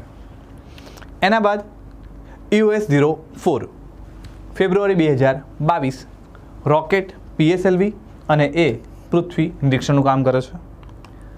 એના પછી EOS-06 મિત્રો આપણે થોડી વાર પહેલાં ભણ્યા હતા ઓશન સેટ.